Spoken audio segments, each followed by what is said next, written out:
Friends, आज આપણે બનાવીએ કુકરમાં દાળ ભાત। અગર આપણી પાસે ટાઈમ ઓછો હોય તો આપણે એક સાથે દાળ ભાત બનાવી શકીએ। એના માટે મેં શું કર્યું છે, 2 મુઠ્ઠી ચોખા અને પોણો વાટકી દાળ એને મેં બરાબર રીતે ધોઈ કાઢ્યા અને અડધી તપેલી સુધી પાણી ભર્યું અને એને એક ઉભરો આવવા સુધી ગરમ કર્યું અને પછી 2 કલાક માટે એને મેં સોક કર્યું। 2 કલાક માટે। બીજી સામગ્રી જોશે, ગોળ, લીલા મરચા, 1 લવિંગ આપણે ગોળ નાખી દઈએ અને 7 લીમડાના પાન। લીમડો હું વઘારમાં નથી નાખી, આમાં જ નાખી દઉં છું। 7 લીમડાના પાન। બીજી સામગ્રી જોશે, ધાણા જીરું,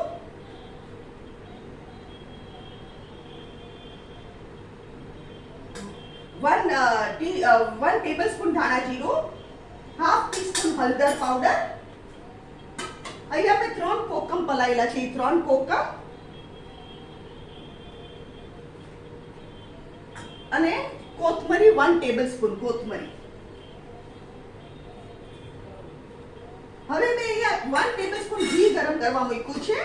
એમાં આપણે વઘાર કરવાનો, રાઈ ½ ટીસ્પૂન, જીરું ½ ટીસ્પૂન અને મેથી દાણા 12 મેથી દાણા।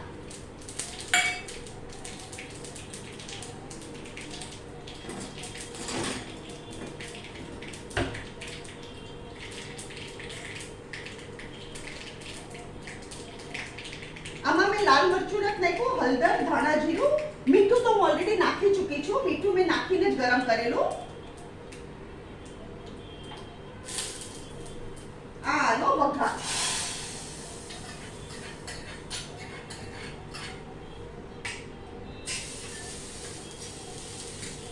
હવે આપણે શું કરવાનું, આને ગેસ ફાસ્ટ કરવાનો।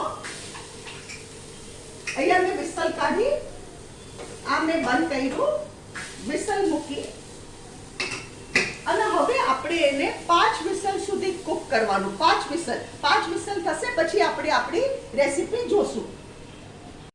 5 વિસલ વાગી ગઈ, આપણું પ્રેશર એ ઓછું થઈ ગયું। હવે આપણે આને ખોલીને જોઈએ। આ જુઓ, આ છે આપણા દાળ ભાત, કુકરમાં બનાવેલા દાળ ભાત। હવે આપણે આપણી પ્લેટિંગ તૈયાર કરીએ। આ બહુ સરસ લાગે અને ઇન્સ્ટન્ટ, તમારે ટાઈમની કમી હોય તો આ વેરાયટી બેસ્ટ, ઇન્સ્ટન્ટ બની જાય આ વેરાયટી।